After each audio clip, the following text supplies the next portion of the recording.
Clara se tenait dans la cuisine, un parfum d'ail et d'huile d'olive flottant dans l'air, tandis qu'elle s'affairait à préparer un dîner romantique pour son mari, Marco. Les lumières douces des bougies créaient une ambiance chaleureuse, mais son esprit était accaparé par des souvenirs qui l'assaillaient. Elle se rappelait les journées de son enfance, marquées par des cris et des tensions, une atmosphère lourde qui l'avait suivie jusqu'à l'âge adulte. Elle se força à sourire en regardant les pâtes qu'elle était en train de préparer, mais au fond, une ombre de tristesse persistait. « Marco va adorer ça », murmura-t-elle pour elle-même, mais la conviction manquait dans sa voix. Chaque fois qu'elle se plongeait dans la cuisine, son esprit vagabondait vers des souvenirs qu'elle préférait oublier. La figure de sa mère, toujours exigeante, flottait dans son esprit, comme une spectre, lui rappelant que la perfection était un idéal inaccessible. La porte d'entrée s'ouvrit brusquement, et Marco entra, son visage illuminé par un large sourire. « Clara. Ça sent incroyable ici. »« Qu'est-ce que tu prépares ?» demanda-t-il, son enthousiasme palpable. Il était insouciant, ignorant des luttes internes de sa femme. « Juste des pâtes à la sauce tomate, ton plat préféré ?» répondit-elle, essayant de maintenir une façade joyeuse. « Tu es la meilleure. »« Je suis si chanceux, » dit Marco en s'approchant pour l'embrasser. Mais alors qu'il l'enlaçait, Clara sentit une vague d'inquiétude l'envahir. Elle savait que ce moment de bonheur serait bientôt perturbé.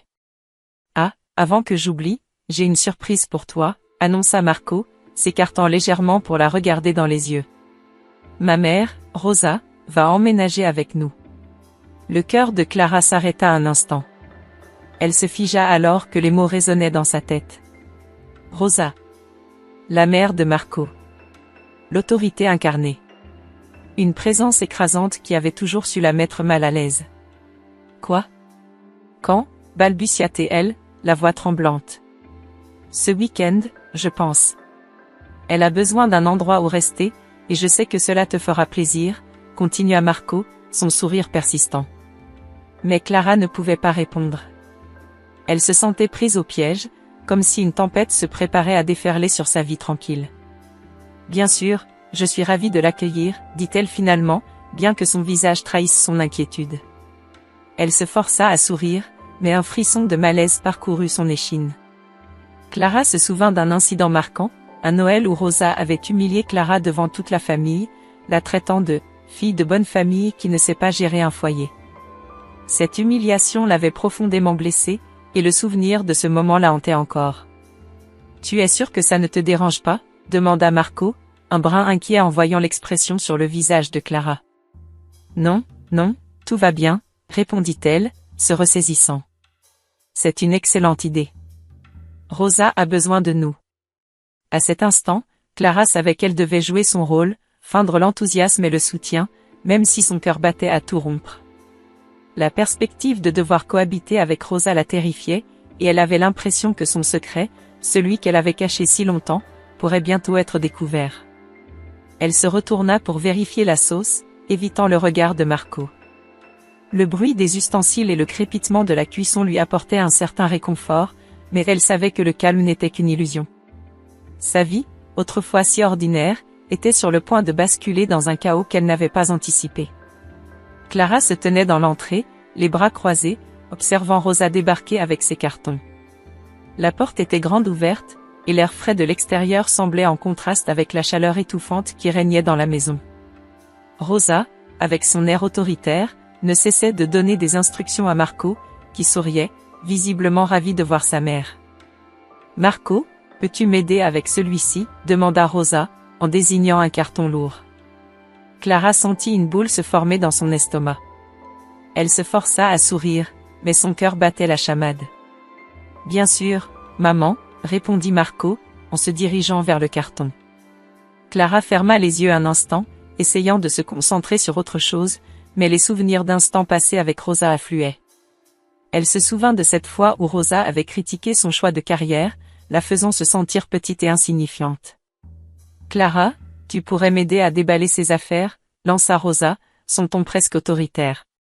Clara rouvrit les yeux, rencontrant le regard perçant de sa belle-mère. « Oui, bien sûr » répondit-elle, tout en s'approchant. Leurs mains se croisèrent sur le carton, une tension palpable s'installant entre elles.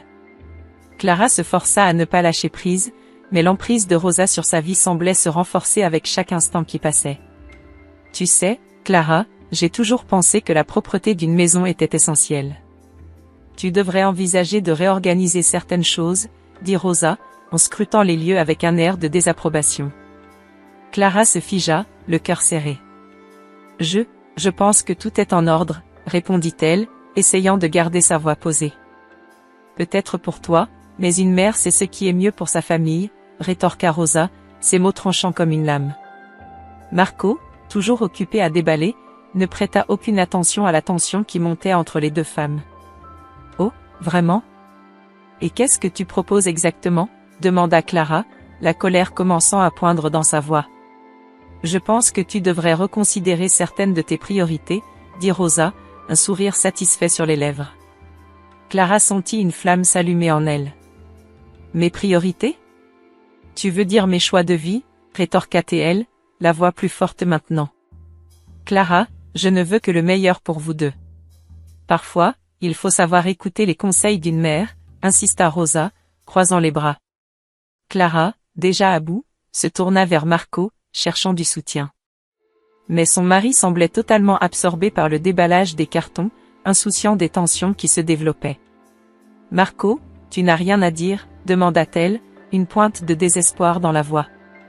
Quoi? Répondit-il, surpris.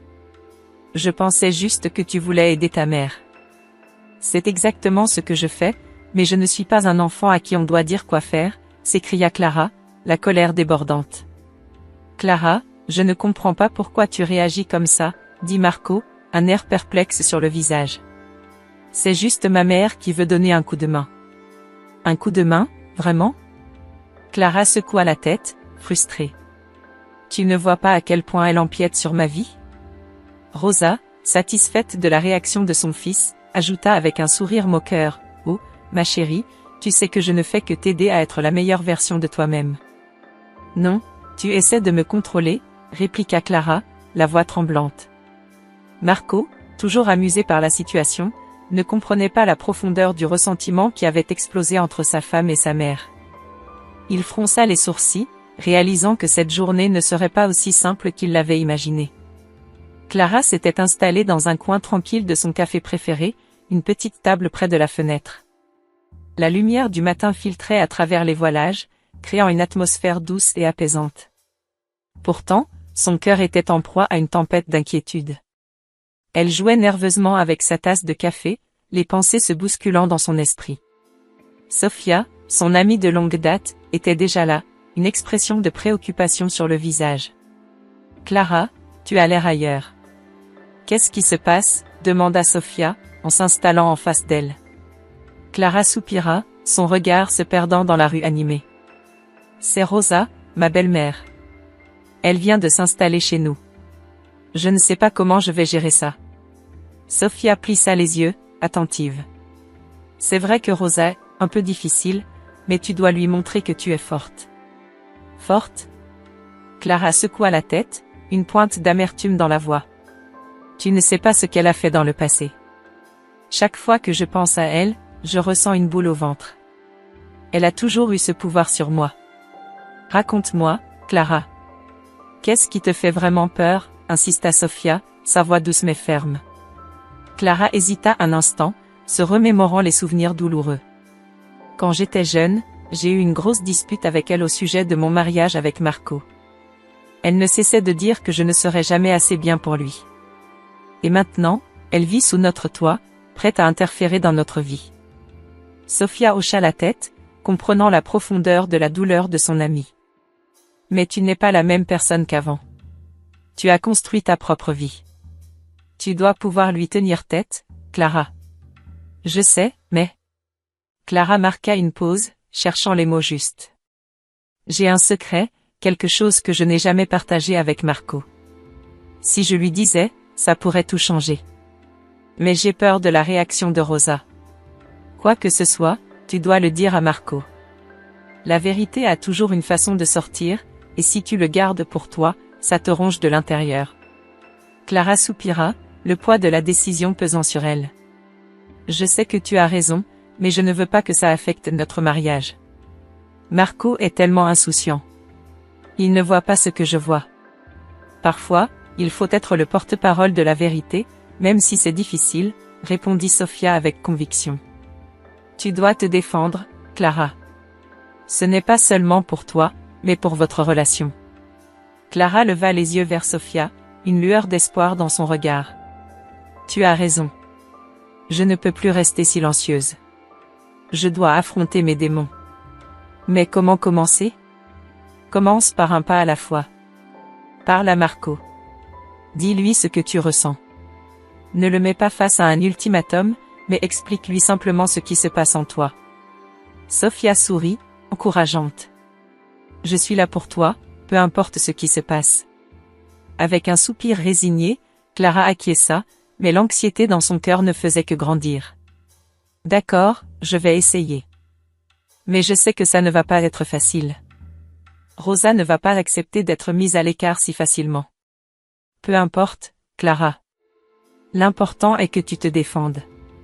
Tu es forte, et tu as le droit d'être entendue. Clara prit une grande inspiration, sentant une vague de détermination l'envahir. Elle savait qu'il était temps de prendre le contrôle de sa vie. Elle se leva, un nouveau courage en elle. Merci, Sofia. Je vais en parler à Marco ce soir. Sofia sourit, fière de son amie. Je te soutiendrai à chaque étape. Rappelle-toi, tu n'es pas seule dans cette bataille. Clara lui lança un regard reconnaissant avant de quitter le café, sa résolution de parler à Marco en tête. Les défis à venir paraissaient intimidants, mais pour la première fois depuis longtemps, elle se sentait prête à affronter la réalité, même si cela signifiait se confronter à Rosa. Les jours passèrent et la tension au sein du foyer de Clara ne faisait qu'augmenter. Rosa, avec son autorité naturelle, commença à s'immiscer dans chaque aspect de leur vie quotidienne. Les repas, autrefois préparés avec soin par Clara, prenaient une tournure différente. Rosa avait son mot à dire sur les ingrédients, les recettes, et même les heures de repas. Clara se sentait étouffée. Marco, tu ne trouves pas que les lasagnes de ta mère sont un peu trop lourdes? Demanda Clara un soir, alors qu'ils étaient tous à table. Mais elles sont délicieuses, s'exclama Marco, prenant une bouchée avec enthousiasme. Rosa, tu as vraiment un don pour cuisiner. Clara déglutit, son cœur se serrant à chaque compliment adressé à sa belle-mère. Rosa, satisfaite, sourit et lança un regard triomphant vers Clara. C'est important de bien manger, chérie.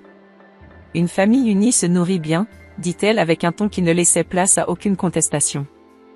Clara se contenta de sourire, mais à l'intérieur, elle bouillonnait. Elle voulait s'affirmer, mais chaque fois qu'elle essayait, Rosa la faisait reculer d'un pas. Les soirées se succédaient, et chaque fois, Clara se sentait un peu plus perdue. Un après-midi, alors qu'elle rangeait des affaires dans le salon, Clara surprit Marco en train de lui lancer un regard inquiet. « Clara, tu sembles distante ces derniers temps. Est-ce à cause de tout ce stress ?» demanda-t-il avec une préoccupation sincère. Elle se tourna vers lui, tentant de masquer la frustration qui l'envahissait. « Non, non, c'est juste, beaucoup de changements, je suppose. Mais je vais bien, vraiment. » Marco hocha la tête, mais Clara savait qu'il ne comprenait pas la profondeur de son malaise. Il voyait seulement une femme préoccupée par un déménagement, alors qu'elle luttait contre un tourbillon d'émotions, des souvenirs d'un passé qu'elle croyait enterré, mais qui refaisait surface. Un soir, alors qu'elle cherchait à se distraire, Clara tomba sur un vieux carton dans le grenier. Curieuse, elle l'ouvrit et trouva un ancien journal. Intriguée, elle feuilleta les pages jaunies. Les mots de Rosa prenaient vie devant ses yeux. Clara lut des anecdotes sur la jeunesse de sa belle-mère, sur ses rêves et ses désillusions. Mais au fur et à mesure qu'elle avançait, une ombre s'installait dans son cœur. Les pages parlaient aussi de son besoin de contrôle, de ses relations tendues avec les autres femmes de sa famille. « Pourquoi ne m'as-tu jamais dit ça ?» murmura-t-elle en tournant les pages, se rendant compte que la femme qui se tenait devant elle n'était pas seulement sa belle-mère, mais une personne avec ses propres luttes et ses propres démons. Elle referma le journal brusquement, une vague de confusion l'envahissant. Que faire de ces révélations? Clara savait que cela pourrait changer sa perception de Rosa, mais elle ne pouvait pas se permettre de partager cela avec Marco, pas encore. Elle se leva, le cœur lourd, et décida de le cacher au fond d'un tiroir. Les secrets que contenait ce journal pourraient bouleverser leur dynamique familiale, mais pour l'instant, elle préférait garder cela pour elle. L'idée de confronter Rosa lui faisait peur, et elle n'était pas prête à ce combat. Les jours passèrent, et la tension continua de croître. À chaque moment où Clara tentait de s'affirmer, Rosa la remettait à sa place avec insistance. Les mots de Marco résonnaient dans son esprit, « Tu sembles distante ». Elle savait qu'elle devait faire quelque chose, mais le chemin à parcourir lui semblait encore trop incertain. Clara était assise à la table de la cuisine, le journal usé de Rosa ouvert devant elle. Les pages jaunies racontaient une histoire que Clara avait toujours soupçonnée mais jamais osé affronter. Au fur et à mesure qu'elle déchiffrait les mots écrits dans une calligraphie élégante, elle ressentait une rage sourde monter en elle. Rosa, sa belle-mère, avait toujours voulu contrôler sa vie, bien avant même qu'elle ne rencontre Marco. Les récits évoquaient des décisions prises sans son consentement, des manigances pour lui faire épouser Marco, comme si elle était une marionnette dans un théâtre dont Rosa était la marionnettiste. Elle a toujours voulu être la chef d'orchestre de ma vie, murmura-t-elle pour elle-même, ses yeux perçant le papier comme si elle pouvait y voir la silhouette de Rosa. La colère se mêlait à une profonde tristesse, et elle se leva brusquement, la chaise grinçant sur le sol, alors qu'elle se dirigeait vers le salon où Rosa était assise, feignant de regarder la télévision. « Rosa, nous devons parler », annonça Clara d'une voix tremblante, mais résolue. Rosa tourna lentement la tête, un sourire manipulatif sur ses lèvres. « Oh, ma chère Clara, qu'est-ce qui ne va pas ? Tu as l'air si préoccupée. Ne fais pas semblant. »« Je sais ce que tu as fait, » rétorqua Clara, la voix augmentant en intensité. « Ton journal. Je l'ai lu. » Le sourire de Rosa s'effaça lentement, remplacé par une expression de défi. « Tu n'aurais jamais dû fouiller dans mes affaires. Cela ne te concerne pas, c'est précisément cela qui me concerne. » Clara était maintenant au bord des larmes, mais elle ne voulait pas céder à l'émotion. « Tu as toujours voulu contrôler ma vie, et tu as réussi à le faire jusqu'à présent. Mais ça suffit. Oh, ma pauvre Clara. Tu es tellement dramatique. Tu crois vraiment que je voulais te faire du mal ? » Rosa se leva, s'approchant avec une démarche calme mais insistante. « Je voulais juste le meilleur pour mon fils. » « Et à quel prix ? » Clara s'emporta. « Tu as manipulé tout le monde autour de toi. J'étais censée être heureuse, mais tu as fait de moi une ombre de moi-même, une simple figurante dans ta pièce de théâtre. »« Tu es ingrate, Clara, » répliqua Rosa, le ton devenu tranchant. « Tu devrais être reconnaissante que je t'ai acceptée dans notre famille. Sans moi, tu serais perdue. » Clara n'en pouvait plus. Les souvenirs de ses luttes personnelles, de ses propres démons, affluèrent dans son esprit. Elle se tenait là, face à la femme qui avait tant influencé sa vie, et elle réalisait que Rosa ne faisait que projeter ses propres insécurités sur elle. « Tu ne peux pas continuer comme ça. Je ne suis pas ta marionnette, et je ne laisserai pas ta peur de perdre le contrôle détruire ma famille. » Le silence s'installa alors que les deux femmes se regardaient intensément. Rosa, avec ses yeux d'acier, semblait se perdre dans les pensées, tandis que Clara, haletante, réalisait qu'elle était à un tournant crucial de sa vie. « Que fais-tu réellement de ma famille, Rosa ?» demanda Clara, sa voix maintenant un murmure, empreint de désespoir. « Que veux-tu vraiment de nous ?» Rosa, d'un coup, laissa échapper un rire amer. « Tu n'as aucune idée de ce que j'ai sacrifié pour cette famille. Ta mère, par exemple, elle a toujours voulu me détruire. » Clara frissonna à l'évocation de sa mère. « Qu'en sais-tu ?» demanda-t-elle. « Tu ne sais rien de ma mère. »« Oh, je sais beaucoup de choses que tu ignores. » Rosa s'approcha, sa voix se faisant plus basse, presque un chuchotement. Elle n'était pas la femme parfaite que tu croyais. Elle avait ses propres secrets. Clara se sentit vaciller. Les mots de Rosa résonnaient dans son esprit comme un écho douloureux. Elle avait toujours pensé que sa mère était un phare de lumière dans sa vie. Mais si ce que Rosa disait était vrai ? Si sa mère avait, elle aussi, caché des secrets qui rendaient leur passé encore plus complexe ? Les larmes commencèrent à couler sur ses joues, et elle se rendit compte qu'elle ne pouvait plus fuir.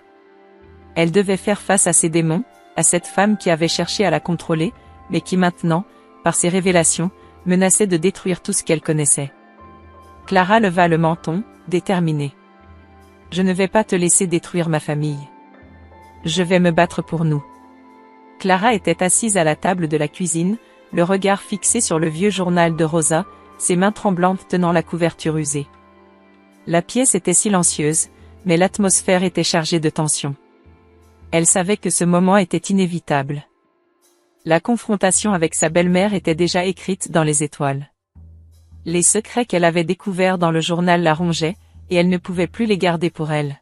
« Rosa, nous devons parler », déclara-t-elle d'une voix ferme, en se levant.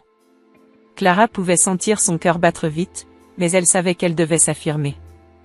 Rosa, qui venait de sortir du salon, leva un sourcil avec un air de défi. « Parler de quoi, ma chérie ?» répondit Rosa, un sourire sarcastique aux lèvres. « Si c'est encore à propos de cette histoire de rangement, je te rappelle que c'est chez moi aussi maintenant. » Clara ne se laissa pas intimider. « Non, ce n'est pas ça.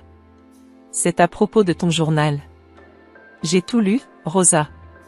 Je sais ce que tu as fait. » Le sourire de Rosa disparut instantanément, remplacé par une expression de colère.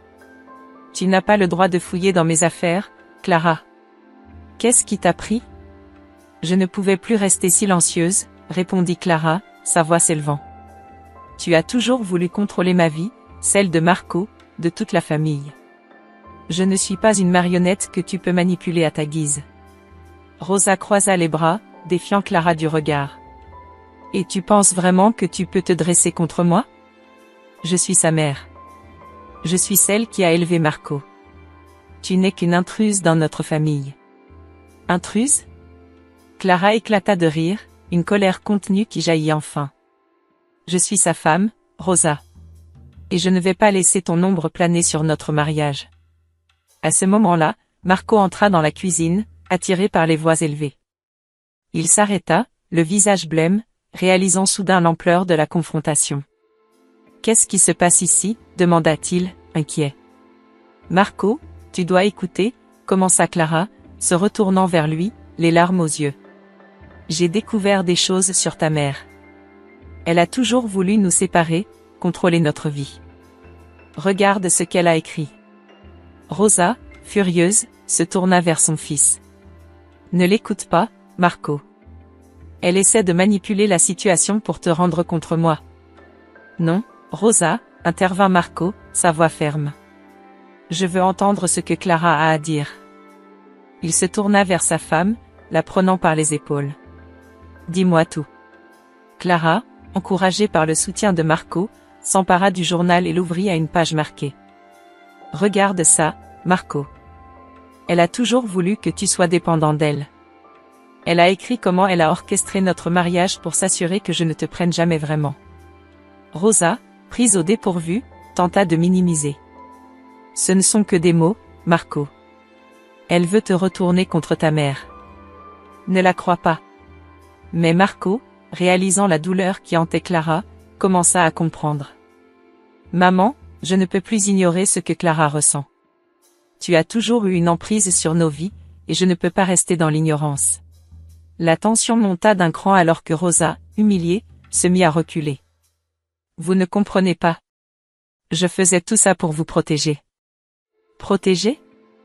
Clara s'exclama, la voix tremblante. « Tu ne faisais que nous emprisonner dans ta peur. » Finalement, Marco prit une décision. « Je pense qu'il est temps que tu partes, Rosa. Je ne peux pas vivre dans un environnement toxique. »« Tu ne peux pas me faire ça, Marco. » cria Rosa, les larmes aux yeux. Mais Clara, maintenant plus forte, ajouta, « Non, Rosa. C'est fini.